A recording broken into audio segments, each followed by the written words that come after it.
1 Charlie Victor, Chicago Center, 133.905.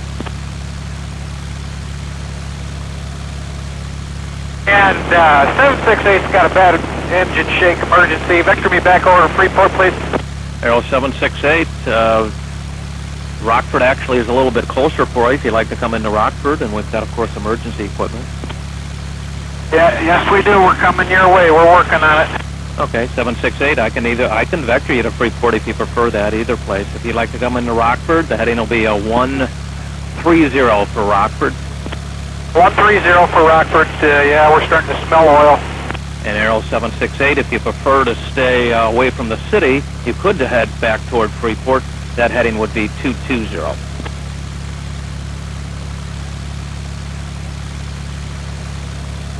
And which one's closer?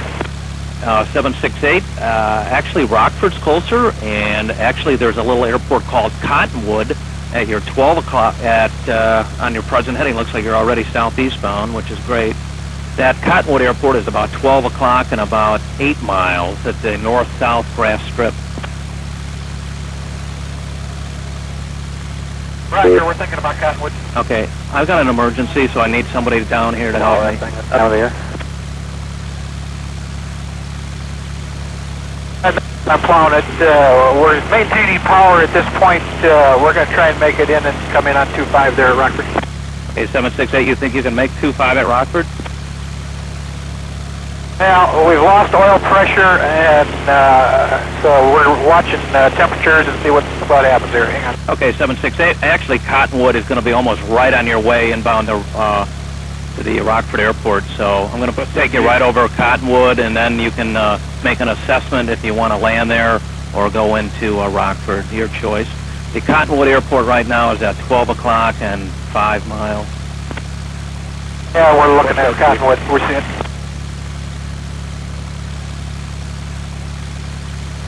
.488, contact Rockford, 210.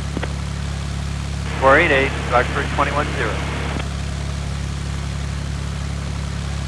Charlie Victor, Chicago, 3395.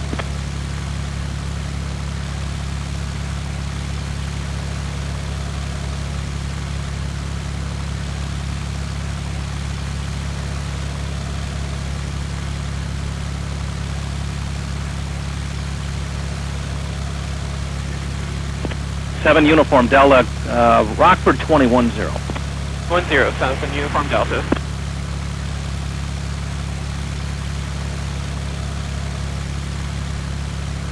And 768, I think we're going to circle and see what we can do here at Cottonwood, try to lose some altitude. Okay, Aero 768, do you have Cottonwood in sight? Yes, sir, I do have Cottonwood in sight. We're going geared down, smoke in the cockpit, open our window, let some of that out. Okay, 768. And the runway there at Cottonwood's north-south, the wind is at the Rockford Airport is 190 at 7. Roger, on 190 at 7, gear down and locked.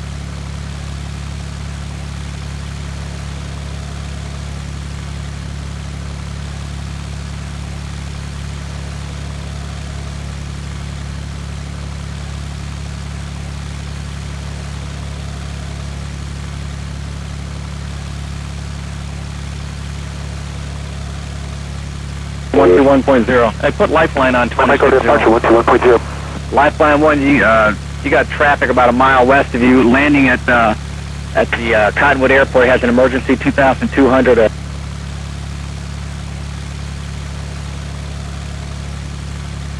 768's making a 270 to come around and line up and loosen altitude for Cottonwood.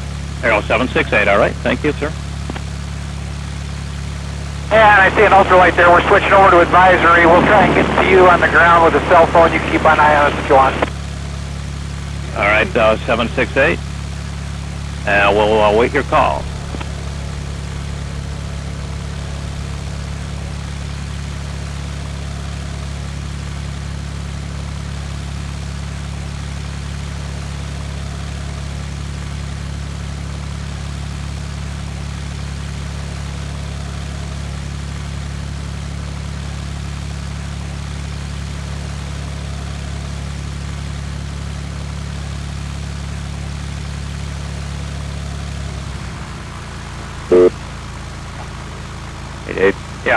emergency people want to know people souls on board. Do you have any idea? I don't know. Okay, thanks.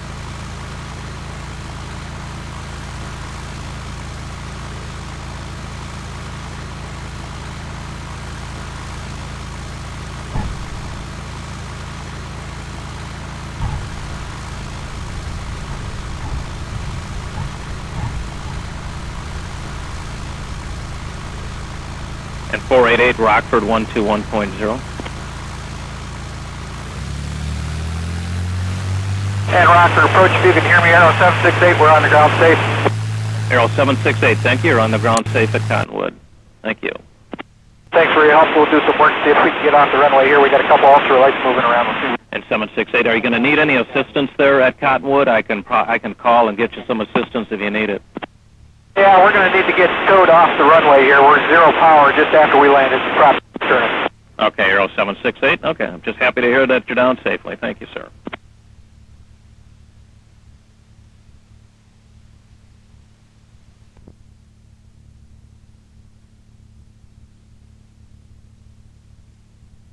Good evening and welcome to 23 News at 10. I'm Caroline Brady. A local pilot makes an emergency landing in Rockford this afternoon after his engine fails mid-flight. Chuck Jansen and his wife were flying from Freeport to Janesville when they noticed the plane's engine was smoking. That's when Chuck called for help and landed at Rockford's Cottonwood Airport. And get this, the couple was actually spending the day practicing instrumental landings. This one, of course, completely unexpected. I will tell you that it is not terrifying at all. You do practice these things as you're learning to fly, and you continuously practice them so they stay at the top of your head, and when it actually happens and the engine starts shaking, your training takes over and you do what you're supposed to. It's pretty scary stuff. Chuck expects to get his plane back in the air in a few days once the engine, of course, has been repaired.